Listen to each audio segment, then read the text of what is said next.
Hello everyone and welcome back to Casual Decks or Social Players Commander Edition. And before we get to the deck, we have 5 rules here. 1, the deck's got to be made of cards legal in Commander. 2, it's got to be made from pool cards. 3, if I do buy a card, it's got to be less than £5. 4, it's got to be fun. And 5, I can break any of these rules.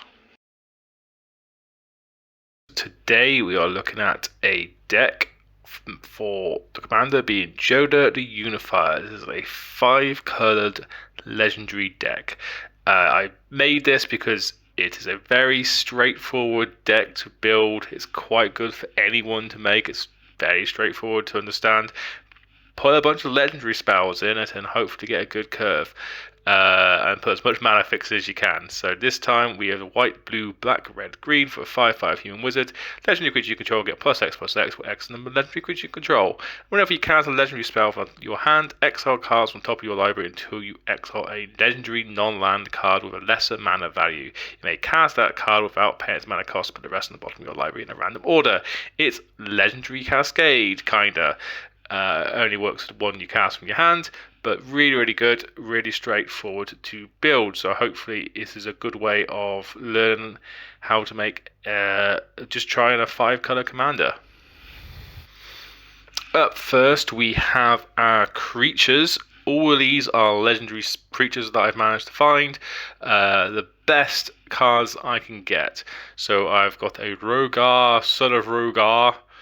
It's a 0 mana Kobold Warrior 0/1. First strike, menace, trample with partner. Partner's not relative here, but really good to have a 0 drop. There's not many that are cheap to get hold of. This one's not too bad and really good with Jodah.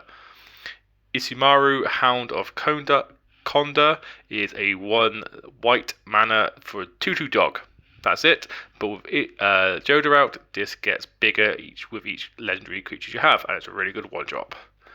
With Ovia Pashiri, Sage Lifecrafter, apologise for butchering the name, 1 green for a 1/2 that creates a servo or create a construct, but it's a really good 1 legendary drop.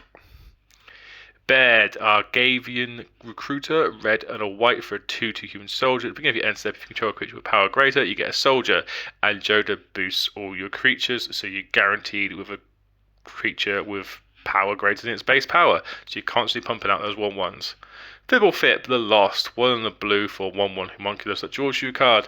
And if it enters the battle, enter from the library or was cast from your library, draw 2 cards instead. Unfortunately, it doesn't work with Jodah because you exile them before casting them, so it doesn't come from the library. But if it becomes target of a spell, it goes back into the library and gets lost again. Nice little 2-drop there. Hajar, Loyal Bodyguard, red and a green for a 3/3 human soldier. When you sack it, legendary creatures you control get +1/+1 indestructible. Really good way of protecting your board. Kinnan Bonder Prodigy, green and a blue for 2/2 human druid. You may tap whenever you tap a non-land permanent for mana, you get 1 extra, and then you get to go searching the top of your library for non-humans. Really fun. Cridle of Baldur's Gate, blue and a black for a 1/3 human elf rogue. When it deals combat damage, that player loses 1 life and mills a card and you gain life and scry. But whenever you attack, you may pay 2 and target creature can't be blocked this turn. If it goes well, Jodah gets huge, and then if you pay 2 to make it unblockable and kill someone out of nowhere with commander damage, really powerful. Nyambi, Esteemed Speaker, 1 white and a blue, so just white and a blue for a 2/1 flash, and it enters, you can bounce something back to your hand. Gets to protect Jodah, protects the things you want. You can sell legendary cards, draw 2 cards as well, not too irrelevant. Shanna Sisay's Legacy is a green and a white, can't be a target of abilities your opponents control, and gets +1/+1 for each creature you control. Since each creature is also legendary, with Jodah out, it's basically +2/+2. Really strong. Got Valky, God of Lies, 1 on the black, makes each opponent reveals their hand. You get to exile cards and you become a creature with that converted mana cost. Really strong. And on the back side, it's versatile because it's also a Tyralt, Cosmic Impersonator, 5 black red. As it enters, you get an emblem. You get to cast spells from that are exiled with it. You can either exile the library, exile creatures, and exile all graveyards. Really strong, really powerful, and really fun and versatile. Good card. We've got a Bear Wilson Refined Grizzly, 1 and a green for Bear Warrior 2/2, can't be countered, Vigilance, Reach, Trample, Ward 2. Amazing little bear, and with Joda out, it gets big very quickly. With the inbuilt trample, it gets damage through, and with Vigilance and Ward, is so good, so good. We've got Essika, God of the Tree. It's 1 green god, 1/4 with Vigilance, and tap to add 1 mana of any colour. And other legendaries you control have Vigilance and tap to add 1 mana of any colour. All our creatures are legendary, so it just creates loads and loads of mana. And if you want to, you can cast it on the other side for an enchantment. That's Wooburg, and at the beginning of your upkeep, reveal cards on top of your library to reveal a creature or planeswalker and put that card onto the battlefield, and the rest of them on the bottom of the random order. So really, really good. Doesn't work with the Joda, so you don't get 2 of them. You don't get to cast get to play the thing and then cast it, unfortunately. But still really, really good. Gwenna, Eyes of Gaia, 2 and a green Elf Druid Scout. Tap it to add 2 mana of any colour, only to cast creatures or activate abilities of creatures. And if you cast a creature spell with power 5 or greater, put +1/+1 on it and untap it. Unfortunately, the cards, whilst they would be big when they hit the field, only works on creatures with inbuilt power 5 or greater. So Joe doesn't buff them until they hit the field, which is a shame. But still not bad. Still really good to add the mana, because obviously we're looking at 5-colour deck here. Got Kefis, the Hidden Hand. It's a white, black, green Alpha Advisor. Legendary spells cost 1 less. Obviously really good here. It's a 3/4, and then you can exile 2 cards from your graveyard and cast legendaries from your graveyard. So really, really good if you need to rebuild, but just making it cheaper is really, really good. Got Mila, Crafty Companion, 1 white for a legendary creature Fox. It's a 2/3. Whenever an opponent attacks 1 or more planeswalkers you control, put a loyalty counter on each planeswalker you control. And whenever the permanent you control becomes target with spell ability and opponent controls, you may draw a card. Really, really good for the one that's trying to remove stuff. And we've got a decent amount of planeswalkers. Also on the backside, it's Luca, Wayward Bonder, 4 red, and you can draw cards, return stuff from the graveyard to the battlefield, or get an emblem that's whenever a creature enters the battlefield and you control it, deals damage equals power to any target. At that point, it would have the power boost from Joda, so really, really good if you can get that emblem off. Redain, God of the Worthy, 2 and a white for a flying vigilant. 2/3 God. Snowlands your opponent's control enter the battlefield tapped. Whatever. Non-creature spells your opponent can cast with convert mana cost 4 greater, cost 2 more. That's really useful. And also on the backside is an artifact. Valkmia, Protector's Shield. Artifact. Legendary artifact, and if the source an opponent controls would deal damage to you, or the permanent you control prevent 1 of that damage, and whether one of you or permanent you control becomes target of spell or ability, you get to counter it unless they pay 1. It's a really nice way of taxing your opponents. We have an Uro, Titan of Nature's Wrath, because when it enters you get to gain 3 life, draw a card, and then put a land on the battlefield, and then you sack it, play it from the graveyard. Quite a nice little card, good value. Got Urg, Spawn of Turg, black, green, equal to the number of lands in your graveyard. Yeah, at the beginning of your upkeep, you may look at the top card of your library and put it into graveyard. So basically, Surveil, get sacrifice lands to gain life. Really good for the Surveil ability to just sort of get the cards you need. Urtai Resurrected, 2 blue and a black for flash. When it enters, you can either counter something, counter target spell, activate ability, or trigger ability, and they draw a card, or destroy target creature or planeswalker, and they draw a card. So it's really good for a creature.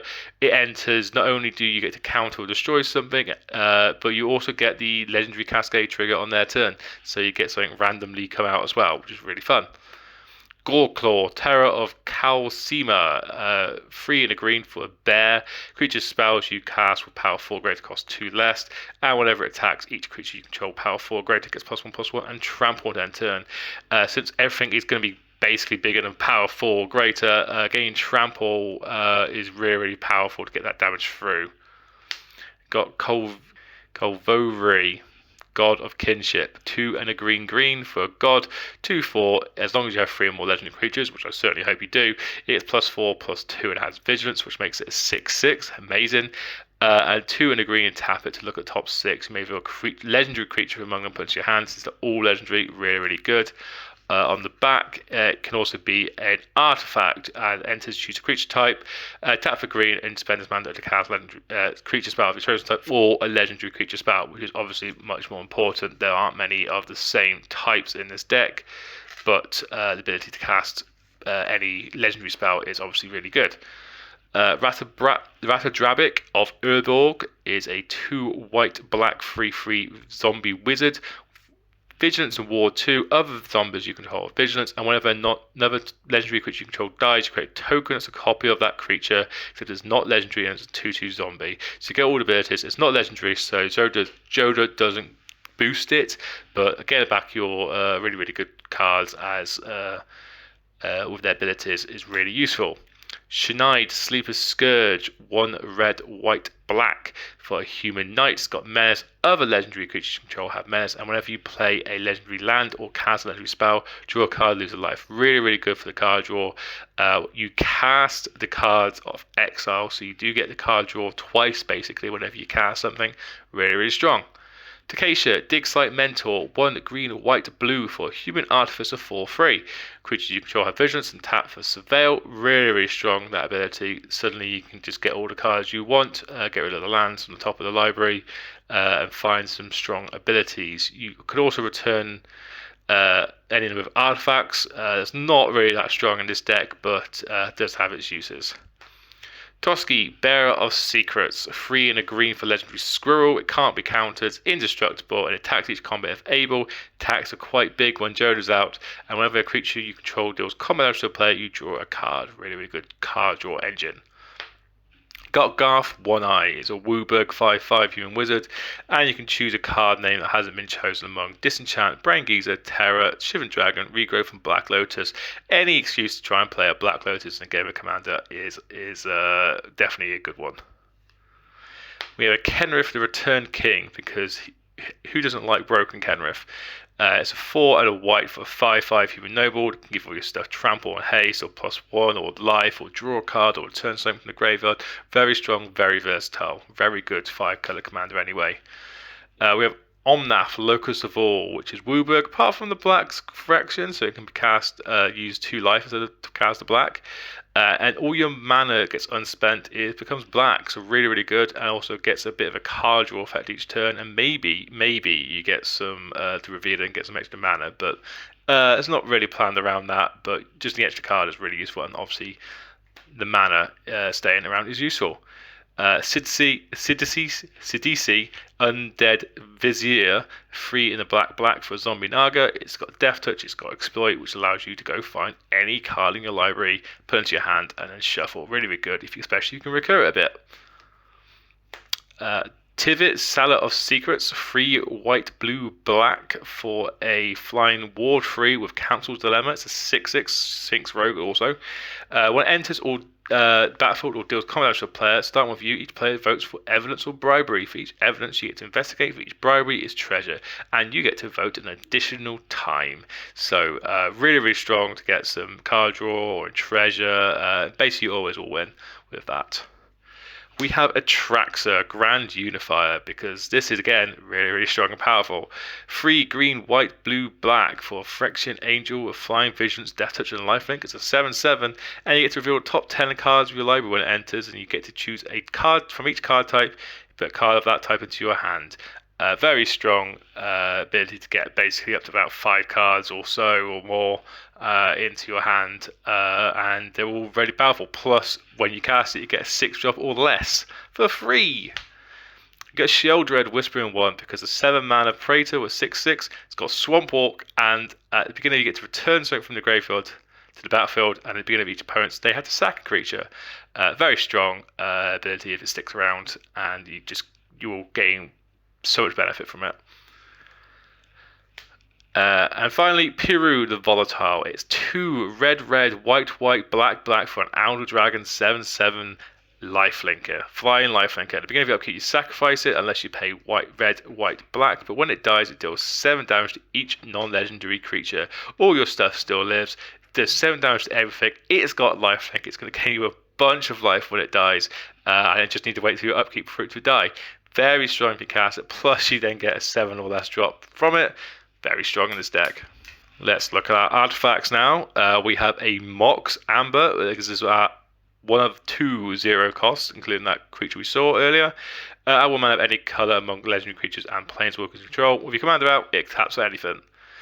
Instrument of the Bards, because I needed a 1-drop, and this was the best I had. You get to search library for each number of harmony counters on it. It's a very slow, but if it's legendary, you get treasure, so it does benefit eventually.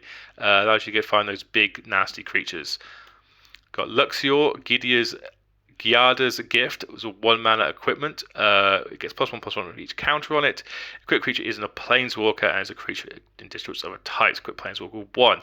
We have a decent amount of planeswalkers in this deck, so this really powers up those planeswalkers, allow them to hit in. Plus, with Joda out, all those legendary planeswalkers now become legendary creatures and they get the benefit from Joda. We have a Soul Ring because, of course. We have a Wayfarer's Bauble because we need to find our mana fix as best we can. We have an Arcane Signet, again, really, really strong in this, gives us 5 colors. Energy Refractor to filter colors in case we are really, really desperate to get our 5th color or something. Chromatic Lantern, again, I'm really struggling to find 5 colors and work on that, but it's a really, really good, strong card.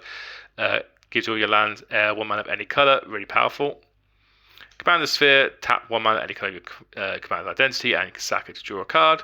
Again, really good late and really good early to ramp out. Relic of Legends, a 3 mana rock again, but you can tap an untapped creature to add 1 mana of any color. Really strong in this deck as everything is a legendary creature.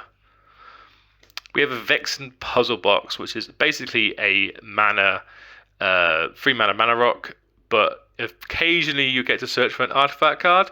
Not particularly relevant, but really fun. And the artwork's so pretty that I put it in. And we have finally Helm of the Host, because when Joda's really nasty, you just get another Joda plus all the legendary creatures you can have now become copies of it, and very, very powerful effects. It's a very, very good card in most decks, but when everything's a legendary and you get copies of any legendary, Joda then puts +2/+2 based on every legendary creature you have, and that gets out of hand very quickly. Let's have a look at our Planeswalkers. We have Domri, Anarch of Bolas, which is 1 red-green for 3 loyalty Planeswalker. Creatures get a bit bigger. You get to cast spells, so mana ramps, and means they can't be countered, plus there's a good removal effect. Kaya, Orzhov Usurper, in order to exile things to the graveyard, and exile small things, and then do damage based on how much it is in exile. Just a nice little versatile 3 mana Planeswalker. Talking of versatile 3 mana Planeswalkers, Oko, Thief of Crowns, certainly not Broko. Creates a food, turns your opponent's commanders into Alks, because why not? And then you get to exchange if needed. You can turn everything to an Alk, and it's great. It's going to be great. You've got Royal Scions to draw cards, discard cards, but more importantly, sometimes to give that first strike and trample to your big, nasty creatures. Diada, Binder of Wills, in order to give a legendary creature Vigilance, Lifelink, and Indestructible until your next turn. Really strong. Reveal cards. Every legendary card you can keep or put into the graveyard for treasures, and you can gain control of all non-land permanents to end turn, untap them to gain haste. Yeah, this is very, very strong, especially in this legendary deck. Eliwick Tumblestrum, it's 2 green for a Planeswalker, 4 mana, 4 loyalty, sorry. +1 to venture, but -2, you get to look at the top 6 cards of your library. You may reveal a creature card from among them and put it in your hand. If it's legendary, you gain 3 life, put the rest on the bottom of your land random order. It allows you to find those legendary creatures from your deck. You've got Gaia-Drone Diadra, 1 white, black, red for a 4 loyalty Planeswalker. Protection from permanents with corruption counters on it, and everything gives a corruption counter to creatures. Either gain life, make them lose life, or you gain control of their creatures, or gain control of all creatures with corruption counters. Really, really strong. Nicol Bolas, Dragon God, for a blue, black, red, 4 loyalty Planeswalker. Has all abilities of all of the Planeswalkers. You can have draw cards, destroy creatures, or each opponent who doesn't own a legendary creature or planeswalker loses the game. Also relevant in Commander when everyone owns a legendary creature, but occasionally works. Tamiyo Completed Sage is 2 green, blue, and a Phyrexian green, blue. Very good little planeswalker. You can tap something down, it doesn't untap. You can exile non-land permanents from your graveyard to get a token of it, and then create a colorless artifact token with spells cost 2 less, and you can draw cards with it. Really, really nice. Shame it's not an emblem, but I guess there's no way to tap emblems. And finally, we got the Eternal Wanderer, 4 white for a planeswalker. No more than one creature can attack it each turn. You get to exile one thing, return it to the battlefield, so good for any flicker effects. Getting a double striker 2/2 is also really good, and also a really, really good board wipe, keeping Jodah around. Just a 2 instance, we have Dire Tactics, exile target creature. If you don't control a human, you lose life equals toughness. Exile anything is really, really strong, and Jodah is a human, so most of the time you will not be losing that life. It's 2-mana instant, really powerful. And Double Major to copy target creature spell you control, except it isn't legendary if this spell is legendary. So paying 2 mana extra to copy a legendary spell to get a copy of it, quite powerful effect. And only 2 sorceries a swell. 1 Nature's Law to get a forest card upon the battlefield, and 1 Primeval's Glorious Rebirth, which is a 7-mana sorcery, legendary sorcery, so you must control a legendary creature for this to work, which I think we have plenty of, to return all legendary permanent cards from your graveyard to the battlefield. This can majorly swing the game once you've been wiped out from a board wipe. For our lands, we have a total of 39 lands to try and make sure we've got all colours we've got. We have 2 plains, 2 islands, 2 swamps, 2 mountains, 2 forests. We've got a Yavimaya Cradle of Growth to try and get as much legendary lands as we can. We've got Idyllic Beachfront, which is a plains island, Seachrome Coast, Sacred Peaks, Contaminated Aquifer, Wooded Ridgeline, Haunted Mire, Molten Tributary, Sunlit Marsh, Radiant Grove, Tangled Islet, Arcane Sanctum for our 3 colours, Jungle Shrine, Ragrin Triome, and the Xander's Lounge. We also have an Archway Commons to get mana of any colour, Command Tower, Gateway Plaza, the World Tree, which can help make all your lands tap for any colour. There aren't enough gods for this to worry about that last ability. A Broker's Hideout, so this is a poor man's fetch land, but it does get me 3 colours and gain a bit of life. Calibrated Courtyard, the same, and the Obscura Storefront. We've got an Evolving Wild, the classic way of fixing your land. Warped Landscape, because at least it taps some mana at the start. We have my one and only proper fetch land, which is a Scald Tarn. A Gemstone Taverns, which can come out and give me mana of any colour at the start, but otherwise just gives me colourless. Hall of the Bandit Lord, which again can give my creatures haste, which is quite nice.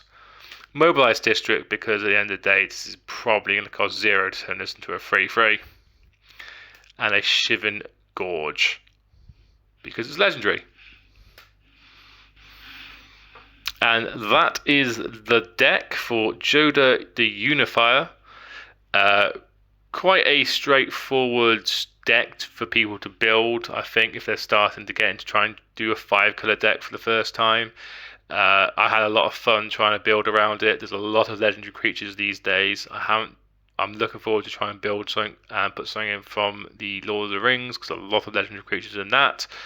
But yeah, really, really good one for anyone looking to do a 5-colour deck to begin with, and learn about how to fix and how to get your mana on time. But it seems to work really well for me so far. So let me know your thoughts, what you would keep, what you would remove, what you put in, and let me know your thoughts. We'll see you next time.